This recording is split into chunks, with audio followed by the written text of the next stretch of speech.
오늘 우리가 읽은 이 말씀을 가지고 가정을 이끄는 힘이라는 제목으로 함께 말씀을 나누려고 합니다.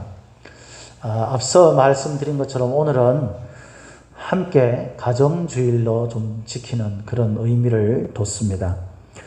믿음의 가정은 다른 게 아니죠. 우리가 그냥 일반 가정과 믿는 가정의 차이점, 그건 다른 게 아니라 가장이 누구냐예요.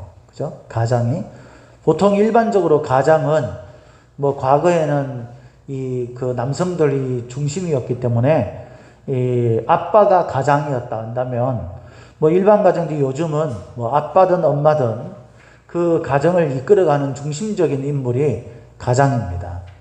이게 일반 가정이라고 본다면 믿음의 가정은 우리 주 예수 그리스도께서 우리의 가정을 이끄는 그것을 인정하고 그것을 받아들이고 그대로 따라가는 그것이 바로 믿는 가정이죠.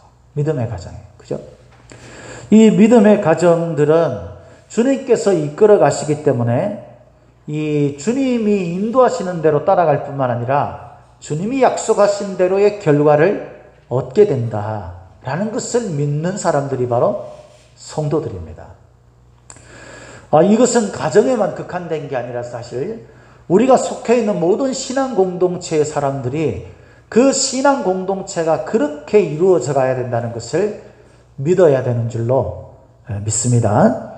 이렇게 우리가 가정이든 교회든 신앙 모든 공동체들이 주님께서 가장이 되시고 중심이 되셔서 리더가 되셔서 그 공동체를 이끌어 간다라는 그런 것들을 마음속에 굳게 믿는다면 오늘 저와 여러분들의 마음속에 우리 신앙의 가정들이 어떻게 그 믿음의 가장이신 우리 주 예수 그리스도를 따라가는 그런 가정, 우리 믿음의 가정이 되는가, 그것을 우리가 함께 좀 생각해 보는 시간이 되었으면 좋겠습니다. 제가 오늘 좀 설명해야 될 것도 있고 이래서 말씀을 드리는 것들은 조금 짧게 그렇게 해 나가려고 합니다. 먼저 우리가 생각해야 될 게 뭐냐면요.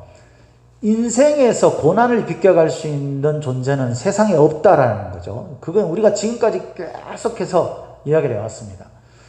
여러분 한번 생각해 보십시오. 저와 여러분들이 이 세상을 살면서 이렇게 돈도 벌고 또 우리 가정을 좀 안정시키기 위해서 애쓰고 몸부림시키는 거는 뭐냐면 그걸 통해서 할 수만 있으면 고난이 우리 자신이나 우리 가정을 비껴가기를 원하는 거죠. 그죠? 가급적이면 우리 가정에 우리 개인에게 이 고난이 닥쳐오지 않게 하기 위해서 우리가 오늘도 애를 쓰고 땀 흘려서 이 노력을 하는 거 아닙니까? 그죠? 그래서 돈도 벌고 이런저런 일도 하고 그렇게 하는 거예요. 그런데 여러분 우리가 그렇게 한다고 해서 인생의 고난을 비껴가는 사람은 세상에 없다는 거예요. 우리나라에서 돈 제일 많이 버는 사람 누구겠어요? 재산을 제일 많이 가지고 있는 사람이 누구예요? 삼성가죠. 삼성가. 근데 여러분 그 삼성가가 여러분들이 보시기에는 저 가정이 진짜 너무 행복해 보인다 이렇게 됩니까? 절대 그렇지 않죠. 거기 한 사람은 지금 감옥에 있고 그게 무슨 행복한 거예요. 그러니까 여러분 우리가 착각하고 있는 게 뭐냐면요. 우리 그 성도들이 세상 사람들이 해나가는 방식으로 똑같이 해서 내 가정에 행복과 평안을 깃들게 하겠다라는 생각을 가진 자체가 오해인 겁니다, 여러분. 그 잘못 생각하고 있는 거예요. 세상에 절대로 그런 일은 일어나지 않아요. 인생은 죄로 말미암아서 하나님 앞에 심판받는 것이 인생이기 때문에 이 인생은 아무리 노력하고 애쓴다 하더라도 고난이 비껴갈 수 없어요. 그래서 저나 여러분들이나 여러분들이 속해 있는 특별히 그 가정들이 고난의 문제 때문에 고통받고 신음하는 일을 벗어날 수 없다는 거예요. 그것을 인정해야 돼요, 여러분. 그런데 여러분 믿지 않는 사람과 믿는 사람의 가장 극명한 차이점이 뭐냐면요. 이런 고난의 문제가 왔을 때 어떻게 대처하느냐예요. 믿음의 사람이라고 하는 것은요. 이 의식이 있는 사람입니다. 무슨 의식이냐? 모든 것은 하나님의 뜻을 따라 하나님의 인도하심에 의해 일어나는 일이다라는 거예요. 내 인생에 만나는 고난의 문제, 고통의 문제를 설마 하나님이 주셨겠어?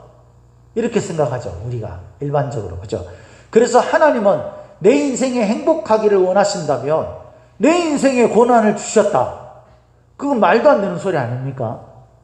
그런데 여러분, 때로는 하나님께서 우리를 고난을 직면하도록 내버려 두실 때가 있고, 심지어는 의도적으로 하나님께서 우리가 고난을 비껴가지 않도록 모든 인생은 고난을 만납니다만은, 특별히 성도들은 계획하에 고난을 만나도록 그렇게 하나님께서 우리를 인도해 나가실 때도 있다는 사실이에요.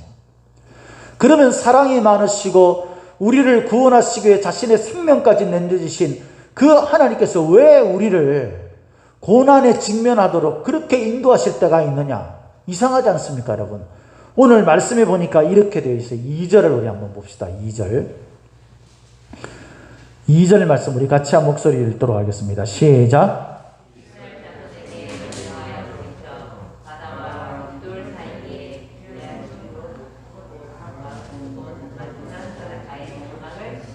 예, 이상한 지명이 나오니까 잘 못 읽으시네요. 예, 오늘 본문은 아니지만 2절에 보니까 이스라엘 자손에게 명령하여서 하나님이 돌이켜라고 되어 있어요. 돌이켜. 그러니까 우리가 앞서서 이야기를 나눴고 또 새벽 예배 때 그 이야기를 나눈 것처럼요, 이 이스라엘 백성들이 가나안 땅으로 가는 그 경로는 크게 세 가지예요. 세 가지인데 최단거리가 있고, 그 다음에 이제 양치는 목동들이 하는 그러니까 사람들이 자주 다니는 길이죠. 그 다음에 그 대상들 있잖아요. 무역하는 사람들이 다니는 길. 이렇게 세 가지가 그 당시에 일반적으로 사람들이 다녔던 길이에요. 가나안 땅까지 이집트에서 가는 그 경로를 보면. 그런데 이스라엘 백성들은 하나님께서 이 세 가지를 모두 비껴가게 했습니다. 그쪽으로 가지 않게 하신 거죠. 전혀 딴 길로 인도하셨다는 거. 그게 바로 돌이켜라는 말이에요. 하나님이 최단들이 빨리 갈 수 있는 그 길로 그렇게 인도하시면 제일 좋을 텐데, 왜 하나님께서는 돌이켜서 바닷가에 장막을 치게 했느냐? 홍해를 만나게 하기 위해서예요. 홍해를 만나게 하기 위해서 하나님은 의도적으로 일반적으로 가는 길을 돌이켜서 그곳에서 바닷가 앞에서 장막을 치고 기거하도록 했던 겁니다. 더불어서 이 사건을 통해서 바로가 어떤 평가를 하게 되는지 한번 봅시다. 3절에 보니까 바로가 이스라엘 자손에 대하여 말하기를 그들이 그 땅에서 멀리 떠나 광야에 갇힌 바 되었다 하리라. 여러분, 바로가 이스라엘 백성들이 바닷가 앞에다가 장막을 치고 있는 걸 보니까 이렇게 판단을 한 거예요. 저들이 홍해 바다가 앞에 있으니까 이제 오도 가도 못하게 됐구나. 그렇게 생각을 했다는 거예요. 그래서 바로의 마음이 완악해졌습니다. 4절에 보니까. 그래서 바로가 이스라엘 백성들을 추적하기 시작합니다. 이스라엘 백성들은 앞에는 홍해라는 바다가 놓여 있고, 뒤에는 기세등등한 이집트 사람들이, 군대가 동원돼서 이스라엘 백성들을 잡아가거나 죽이기 위해서 쫓아오고 있는 절체절명의 순간에 들어가게 됐다는 거예요. 그걸 하나님이 의도적으로 하셨다는 거예요. 왜 이렇게 하셨을까? 왜 이렇게 하셨을까요? 그건 크게 두 가지 때문이에요. 첫 번째는 하나님의 하나님 되심을 알게 하기 위해서. 그래서 오늘 말씀에 읽어보면 이런 말씀이 18절을 우리 같이 한 목소리 읽도록 하겠습니다. 18절 같이 읽겠습니다. 시작.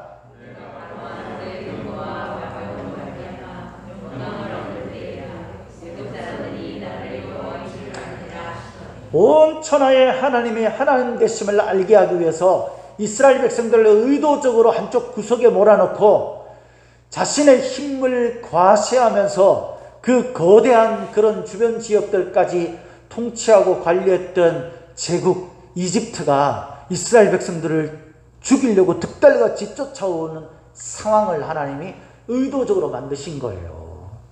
그래서 14절에 보니까 이렇게 되어 있죠. 14절 여호와께서 너희를 위하여 싸우시리니 너희는 가만히 있을지니라. 하나님이 이스라엘 백성이 할 수 없는 일을 하나님이 하신다는 것을 보여줌으로 인해서 바로의 군대나 이스라엘 백성들이 다 하나님이 정말 하나님이시구나 라는 것을 알게 하기 위해서가 첫 번째 목적이에요. 두 번째 목적은요, 이스라엘 백성들을 사랑하시기 때문입니다. 우리는 이해할 수 없어요. 하나님이 나를 사랑하신다면 왜 나에게 고통을 주느냐, 무슨 가학적 사랑을 하시냐, 이렇게 생각을 하는 사람들이 있습니다. 그런데 사실 여러분 이제 경로를 보면 알겠지만 지도를 한번 이제 보여주세요. 이게 이스라엘 백성들의 출애굽 지도예요. 출애굽 지도인데 이제 여기 보면 아래쪽에 손가락 두 개처럼 이렇게 바다가 보이죠, 그죠? 물이 보이잖아요. 여기가 홍해예요, 홍해. 여기가 홍해고 이제 이쪽은 수에즈. 여러분들이 많이 들었던. 그 다음에 이쪽은 아카바라는 그 만이 있는 곳입니다. 수에즈만과 아카바만을 이게 큰 줄기가 이제 밑으로는 이제 하나로 합쳐져 있죠. 그쪽이 홍해예요, 홍해. 그리고 이 위쪽으로 올라가면 저기가 사해, 염해라고 되어 있어요. 이 오른쪽 위쪽으로 거기가 이제 그 사해바다. 그 다음에 그쪽 위로 올라가면 또 제일 위쪽에 조그맣게 웅덩이 같은 게 하나 있잖아요. 저기가 갈릴리 호수예요. 그 사이를 잇는 것이 요단강입니다. 이해되시나요? 그게 보면 이제 여리고도 있고 뭐 있죠. 그리고 이제 그 파랗게 되어 있는 쪽이 소위 말해서 초장이에요, 초장. 이쪽 허옇게 되어 있는 거는 광야입니다. 흑색으로 되어 있는 데는 광야, 사막 이런 데예요. 그러니까 여기에서 이제 겉과 꿀이 흐르는 초장에 있는 그 가나안 땅으로 가는 거예요. 그 가나안 땅 지역에 예루살렘이 있죠. 이쪽으로 가는데 하나님이 여기 이쪽이 이제 잘려져 있는 이쪽 부분이, 왼쪽 부분이 이집트거든요. 여기서 그냥 가로질러서 가면 되는 거예요. 그러면 한 열흘길, 보름길 그 정도밖에 안 돼요. 근데 하나님이 이 밑으로 내려오게 해가지고 여기서 다시 위로 올라가서 신광야라고 되어 있는 이쪽에서 막 헤매게 합니다. 그리고 바로 가지도 않고 이쪽으로 돌아가지고 소위 말해서 요단강 이쪽 편으로 가가지고 거기서 요단강을 건너서 아주 이상하게 하나님이 인도하시거든요. 근데 이렇게 하는 이유가 하나님이 두 가지 때문이에요. 두 가지 때문. 하나님의 영광을 보여주는 거 그거 말고 두 가지가 있어요. 첫 번째는 이쪽 지역, 이제 예루살렘이 있는 그 아래쪽 지역 있잖아요. 그쪽이 블레셋 땅이에요. 이 블레셋과의 전투가 일어나게 되면 성경에 보면 그게 나와요. 그 전쟁이 일어나게 되면 이스라엘 백성들이 걱정을 해가지고 이집트로 돌아갈까 싶어서예요. 그래서 이곳을 피하도록 한 거예요. 그 전쟁이 일어날 것을 피하도록 하면서 동시에 이스라엘 백성들이 다시 돌아갈 수 있는 길을 차단시키는 거예요. 여기에 대해서 어떤 주석가가 써놓은 글이 있어가지고 제가 그것을 보면서 참 은혜를 받아가지고요. 제가 그대로 여러분들에게 한번 읽어드리도록 하겠습니다. 주석가가 그 17절 말씀을 기록하면서 그 밑에다가 이렇게 주석을 달았더라고요. 17절에 보니까 이렇게 되어 있죠. 바로가 백성을 보낸 후에 블레셋 사람의 땅의 길은 가까울지라도 하나님이 그들을 그 길로 인도하지 아니하셨으니 이는 하나님이 말씀하시기를 이 백성이 전쟁을 하게 되면 마음을 돌이켜 애굽으로 돌아갈까 하셨습니다. 그러니까 블레셋과의 전쟁으로부터 보호시키려는 것과 동시에 주석가가 이제 그 밑에 이렇게 써놨어요. 하나님은 이스라엘 백성이 빠른 길로 가지 못하게 하셨다. 누가 봐도 어리석어 보이는 우회로를 택하게 하셨다. 이 또한 이스라엘 백성을 향한 사랑의 섭니다. 누가 뭐래도 애굽 땅은 이스라엘 백성에게 지옥 같았다. 사실 그렇지 않습니까, 여러분? 오늘 본문에 보면요, 이스라엘 백성들이 막 원망을 합니다. 이 뒤에는 이집트 군대가 쫓아오고 앞에는 홍해 바다가 가로막혀 있으니까 이 두려움에 떨면서 봐라 뭐라 그랬냐, 우리가 안 간다 그랬잖아. 그러면서 막 모세를 향해서 원망을 쏟아내는 장면이 우리 12절 13절 여기 보면 11절 이래 보면 나오거든요. 막 원망을 해요. 그런데 이 사실은 하나님께서 이스라엘 백성들을 가나안 땅으로 인도하신 이유가 뭐예요?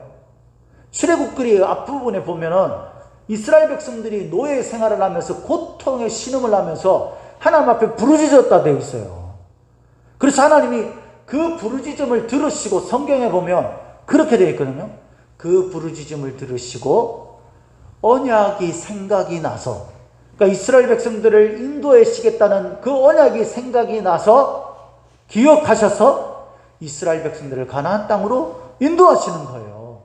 그때 이스라엘 백성들은 구원받았다고 기뻐하면서 지옥 같았던 노예 생활을 벗어나서 가나안 땅에 갈 꿈을 가지고 가슴 부푼 마음으로 출발을 한 거예요. 근데 어려움에 직면하니까 이스라엘 백성들이 우리가 이집트 언제 떠난다고 그랬냐? 우리는 이집트 사람 섬기려고 했는데 괜히 우리를 이렇게 이끌어와가지고 이 광야에서 우리가 지금 장사 지내게 됐다. 이렇게 원망을 하는 거예요. 그래서 이 주석가가요 이렇게 이야기를 했어요. 누가 뭐래도 애굽 땅은 이스라엘 백성에게 지옥 같았다. 그러나 사람은 간사해서 현재 상황이 조금만 힘겨워져도 자신에게 좋지 않았던 과거의 장사를 미워하여 현재를 불평하는 데 이용한다. 그러다 보면 개가 토한 것을 다시 먹듯 어리석은 회개의 길을 결정하기도 한다. 이스라엘은 늘 불평과 불만을 되풀이했다. 그래서 하나님은 그들이 돌아갈 수 있는 가능성을 처음부터 차단하는 길로 인도하신다. 돌아가는 가능성을 없애는 삶을 살아야 한다. 배수의 진을 치는 마음이 필요하다. 퇴로를 만들어 놓으면 간사해지고 마음이 변하며 엉뚱한 짓을 하게 된다 그랬어요.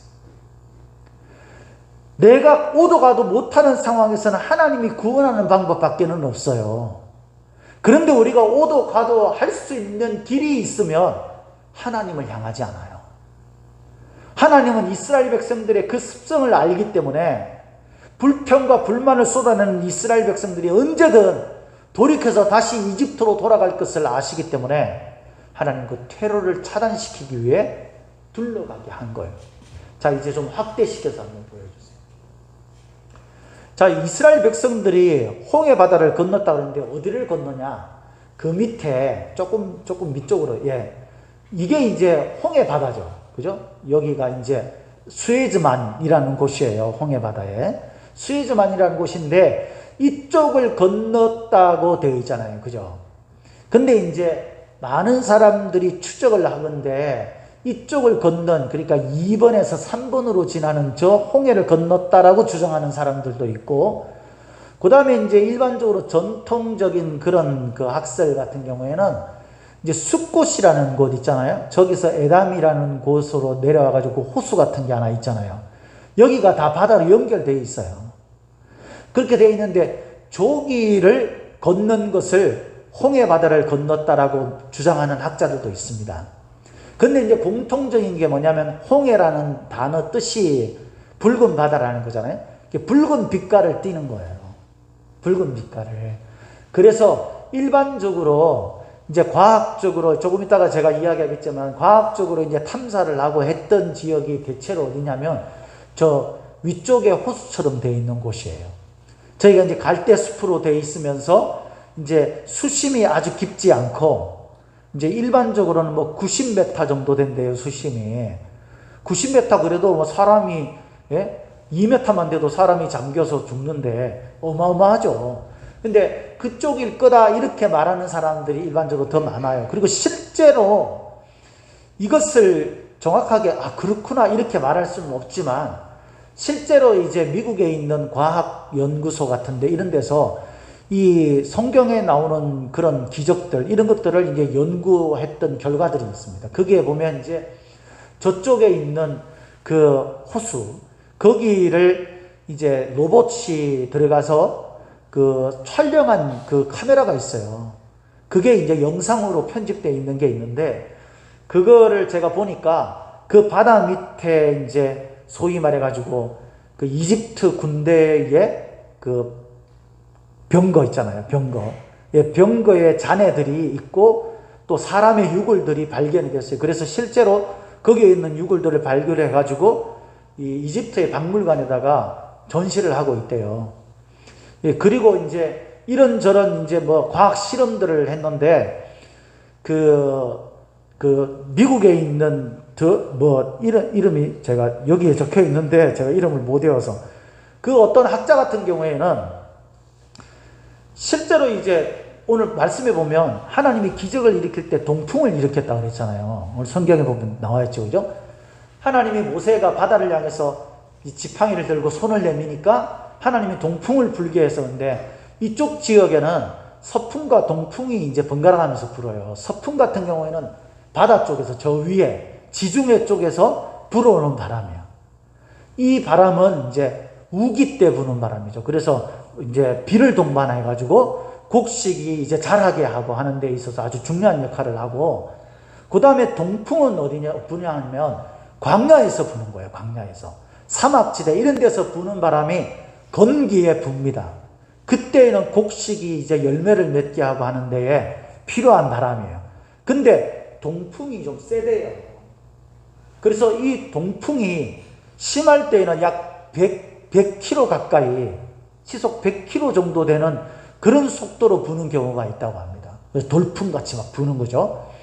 이렇게 부는 경우가 있는데, 그래서 그 연구가가, 이제 과학자가, 그거 이제 물을 이렇게 해놓고 한 1.2m 정도 되는 물을 이렇게 좀 넓게 담아놓고, 이 100km 정도 되는 속도로 바람을 지속적으로 불게 하는 거예요. 좀 이제 마른 바람이죠. 그러니까 건기에 부는, 당시에 이때 불었던 동풍과 비슷한 그런 습도를 가진 그런 바람을 100km 정도 불게 했더니 이 바다가 갈라지듯이 물이 갈라졌다는 거예요. 그거를 실제 이 연구한 자료를 해서 실제 그 과학지에 싣기도 했어요.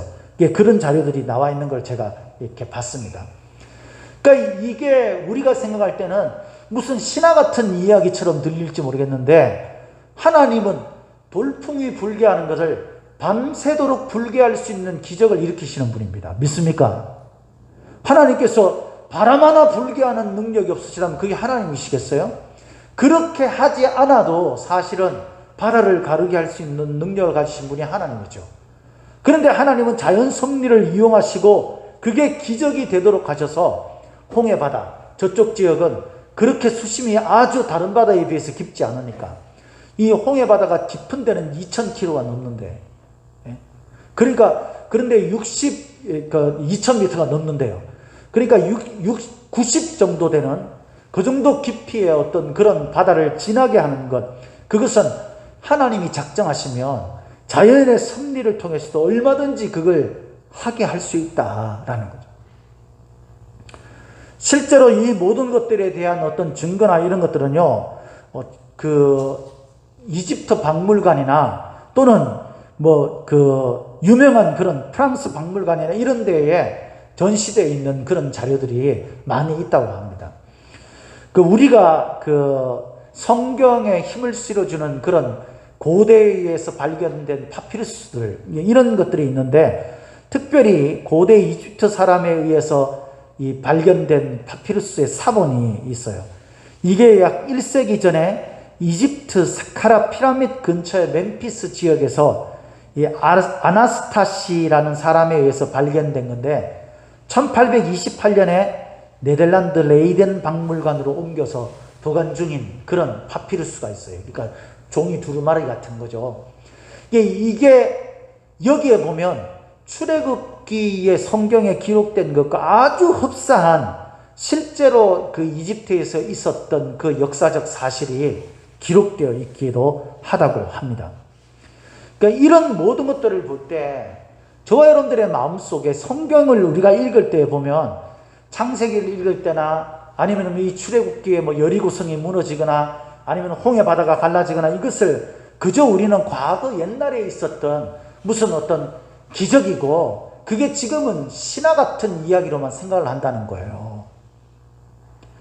그런데 절대 그런 것이 아니라는 겁니다.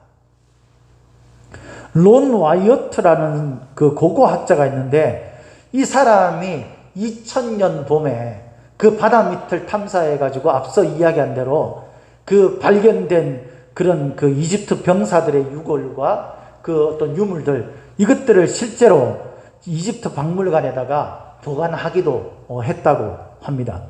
이런 모든 것들에 의해서 모세의 그 기적이라는 것이 그저 신화에만 그치는 그런 역사적 어떤 이야기, 설화, 그런 것들로 우리가 치부해서는 절대 안 된다는 거예요.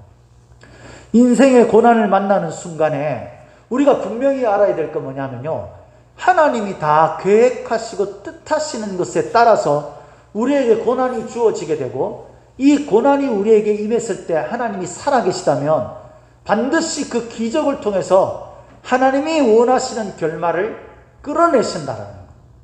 그거를 우리가 믿어야 우리가 만나는 고난이 결국 우리에게 유익한, 우리가 영광의 열매를 맺는 데 있어서 과정에 불과한 것으로 만들 수가 있는 거예요. 그리스도인들은 이것을 받아들이고 믿는 사람들이에요. 지금 우리가 어쩌면 이 고난의 문제에 직면해서 고통받고 신음받고 있는지 모르죠.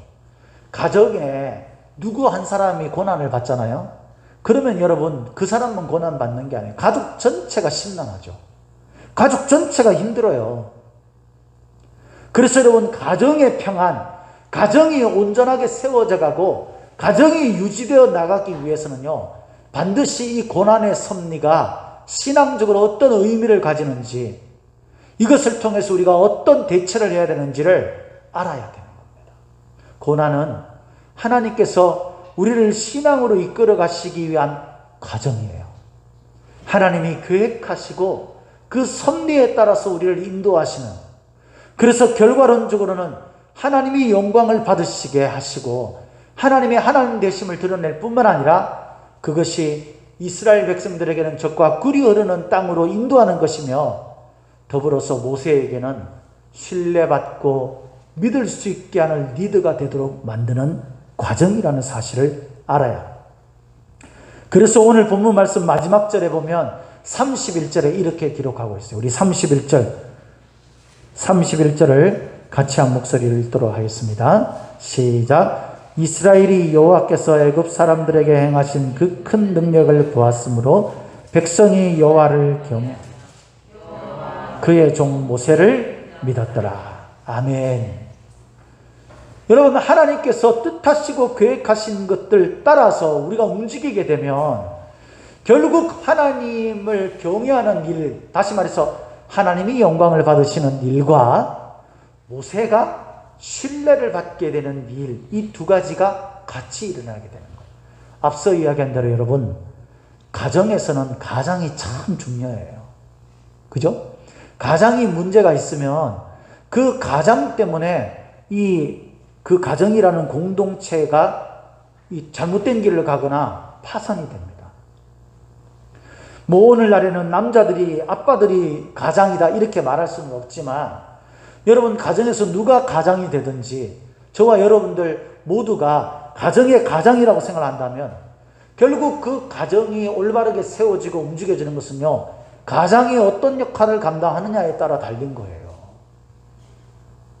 근데 그 가장이 어떤 일을 해야 됩니까? 오늘 본문에 보니까 하나님께서는요, 이스라엘 백성들이 진퇴양난의 고난에 직면했을 때, 그 위기에, 절체절명의 위기에 직면했을 때 하나님이 모세에게 명령하시는 장면이 나와요. 우리 성경을 한번 보도록 하겠습니다. 14장 우리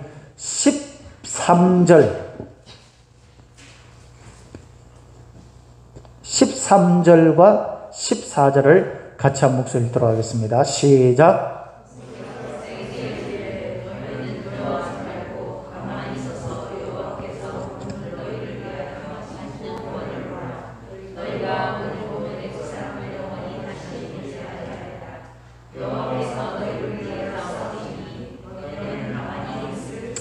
아멘. 여러분, 공동체가 흔들릴 때에 리더가 무엇을 해야 되느냐? 여러분들의 가정이 어려움을 만나고 힘든 일이 생겼을 때, 그때 우리 그 가정의 중심적인 역할을 하는 부모들이, 엄마와 아빠가 무엇을 해야 되느냐? 모세와 같은 역할을 해야 되는 거예요. 백성들은 내가 과거로 돌아갈 걸 이런 걸 하면서 막 불안해하고 막 돌아갈 걸 생각하고 딴 길을 생각하고 이렇게 하지만 모세는 꿋꿋하게 서서 너희들이 두려워하지 말고 가만히 서서 여호와를 지금 바라봐야 된다라는 것을 제시합니다. 지금 이집트 백성들, 이집트 군대를 보고 너희들 앞에 있는 홍해를 보지 말고 이때 너희들이 하나님이 어떻게 하시는지 그 하나님을 봐야 되는 거야. 이것을 외치는 그 모세를 볼 수가 있어요. 그런데 여러분, 모세의 마음은 어땠을까요? 모세는 믿음 가운데 서서 변함없이 흔들림 없이 이 백성들을 믿음 가운데 인도할 그런 마음을 가지고 있었을까요? 아니에요. 15절에 보면 이렇게 이야기합니다. 15절을 한번 보세요. 같이 읽겠습니다. 시작.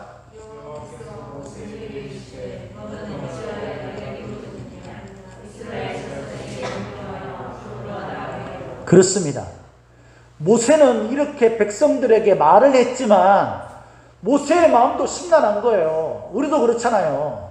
가정에 무슨 일이 생기면은 내가 하나님 믿고 하나님 뜻대로 살아야지. 그리고 사람들에게도 내 하나님 보고 하나님이 하시겠지 이러지만 실제 내 마음은 두려워요. 걱정이 되고 염려가 되죠. 무섭죠. 그런데 여러분, 하나님께서 그 모세를 보시고 이렇게 합니다. 너는 어찌하여 부르짖느냐. 다시 말해서 모세가 나도 죽겠다.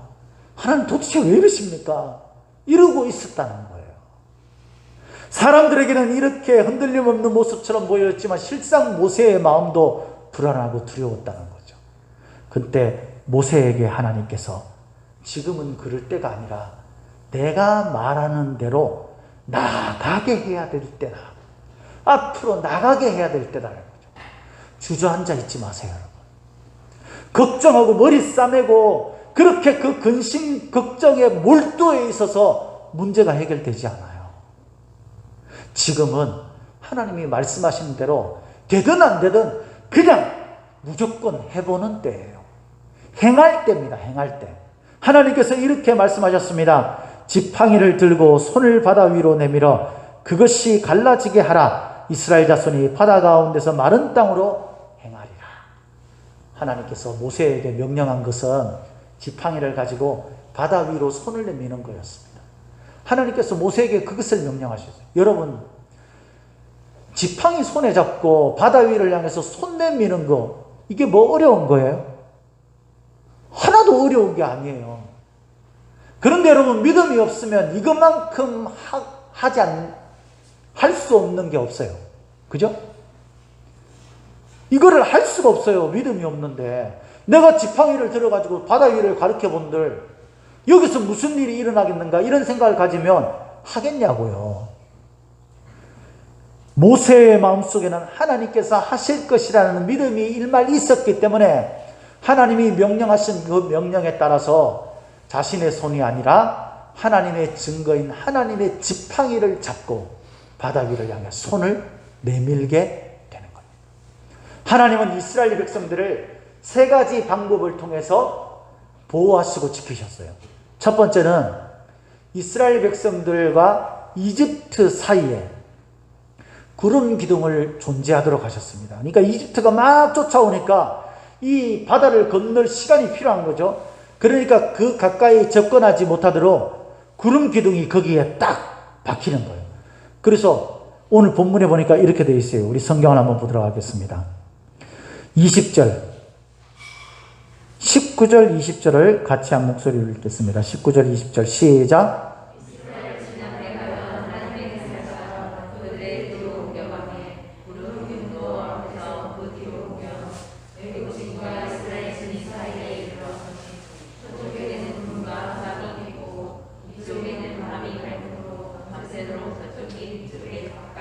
그렇습니다.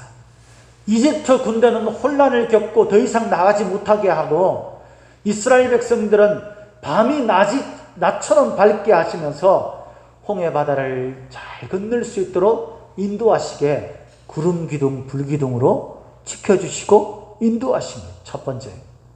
두 번째는 이스라엘 백성들이 홍해 바다를 건널 수 있도록 동풍이 불게 해서 바다에 길이 생기게 합니다. 그것은 분명히 바닷물이 벽이 되도록 만드셨다는 것을 볼 때에 밀물과 썰물에 의해서 물이 무티 드러나고 이런 정도가 아니었다는 거죠. 기적이는 기적. 이건 자연현상으로 도저히 설명할 수 없는 기적 같은 일이라는 거예요. 그 일이 일어나게 해서 이스라엘 백성들이 그것을 건너게 했다라는 것. 세 번째는 쫓아오던 이집트 군대가 구름 기둥이 사라지고 난 다음에 바닷속으로 뛰어듭니다. 그래서 갈라진 그 땅을 이스라엘 백성들이 걷는 것처럼 막 건너려고 쫓아오고 있는 때에 다시 모세가 바다를 향해서 손을 내미니까 그것이 덮쳐서 이집트 군대가 거기에 수장되게 했다라. 그러니까 괴롭힐 수 있는 모든 근원을 뿌리까지 다 끊어주셨다라는 거예요.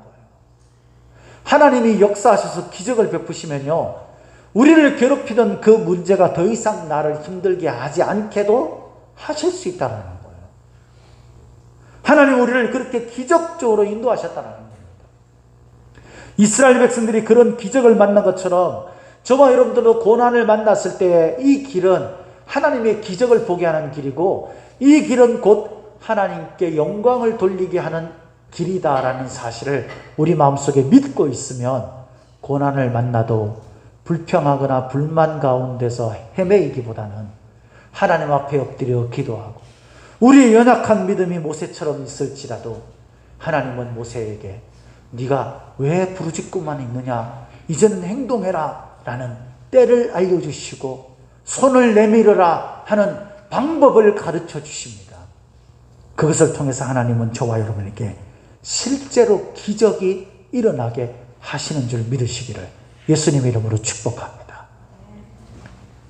우리 인생에 기적이 일어나면, 하나님의 기적이 일어나면 해결하지 못할 문제가 없어요.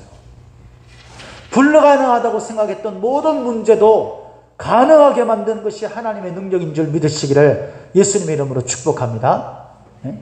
문제는 뭐냐면요, 우리가 하나님의 뜻을 따라 말씀이 명령하는 대로 하지 않는다는 게 문제예요. 만약에 여러분 한번 생각해 보세요. 모세를 한번 생각해 보면요, 정말 우리의 마음과 공감이 가요.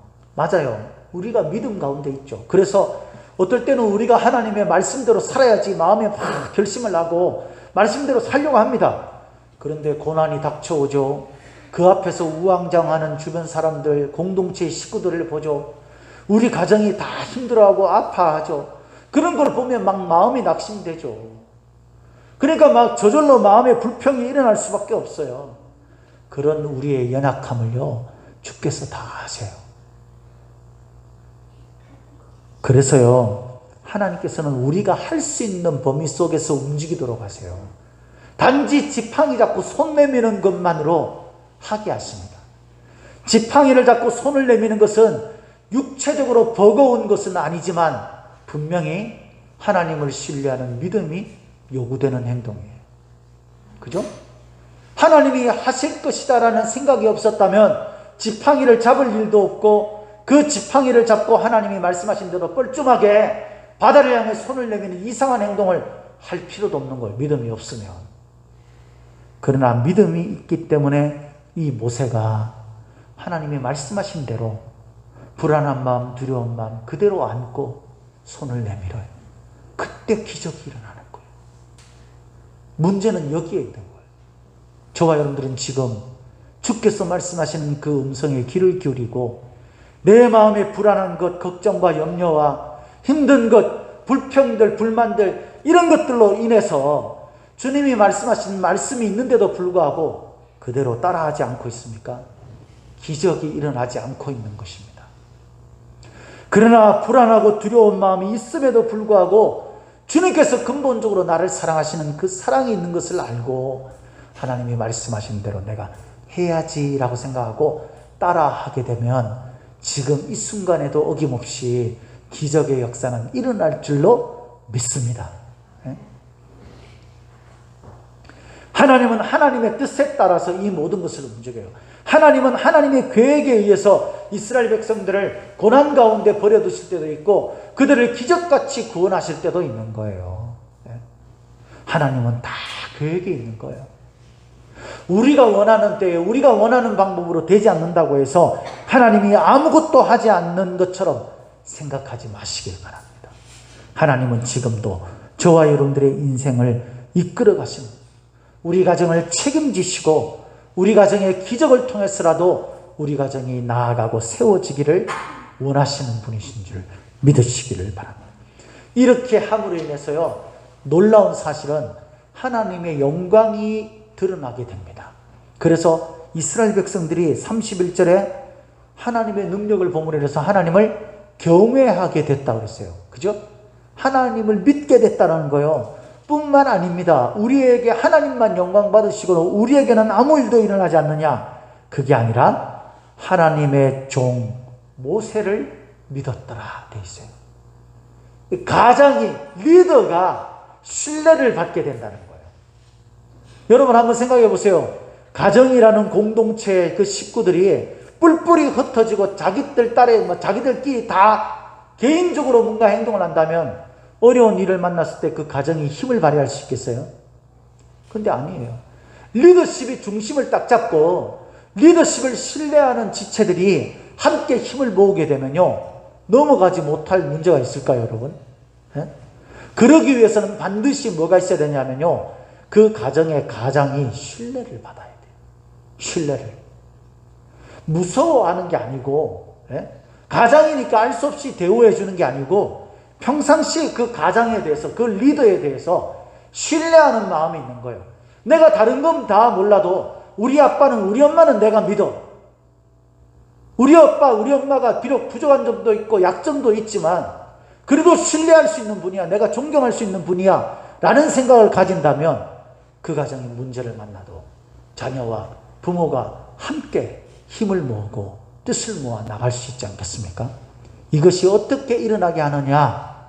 하나님을 신뢰하고 하나님의 뜻에 따라 사는 삶을 사는 그리스도인들이 그런 신뢰를 받게 한다는 거예요. 사랑하는 성도 여러분, 우리는 가정을 이루고 살고 있는 공동체의 일원입니다. 저와 여러분들이 이 가정을 이루고 있는 그 속에서 우리가 이 가정을 이끌어가는 힘을 발휘해야 될 때가 있죠. 여기에 있는 저와 여러분들은 각각 가정에서의 가장의 역할을 하는 사람들입니다. 우리들이 꼭 잊지 말아야 될 것, 그것은 뭐냐면요, 모든 것은 주님의 손에 달려있다는 것. 주님이 계획하시고 주님이 뜻하시는 대로 움직여갈 것입니다. 주님이 우리 가정의 주인 되셔서, 가장이 되셔서 내가 주를 따라서 주를 신뢰하고 따라가는 가정의 일원처럼 우리가 주님을 인정하는 삶을 산다면 저와 여러분들이 가장이 되는 그 역할도 잘 할 수 있게 만들어 주신다는, 이것이 바로 우리가 가정을 끌어가는 힘이 되는 거예요. 오늘도 저와 여러분들이 어려운 문제를 만났습니까? 힘든 일을 겪고 있습니까? 우리 가정에 심란한 일이 있습니까? 살아계신 하나님을 믿고 신뢰하십시오. 그 하나님이 나에게 말씀하신 명령을 신화처럼, 좋은 말처럼만 생각하지 마시고 그것은 사실이고 역사고 기적이고 주님의 명령이라고 믿으십시오. 그래서 주께서 말씀하시는 것이 큰일이든 사소한 일이든 그 말씀을 명령이라 생각하고 따라 이행하십시오. 그러면 여러분들의 리더십이 세워지게 되고 여러분들의 리더십을 본받아서 가정의 모든 식구들이 함께 힘을 모아 하나님의 기적이 일어나는 현장을 보게 될 것입니다. 그때 그 가족이 모두 하나님께 영광 돌리는 예배가 드려지게 될 것입니다. 이런 믿음을 가지고 오늘도 우리의 가정이 믿음 가운데 서가기를 예수님의 이름으로 축복합니다. 축복합니다.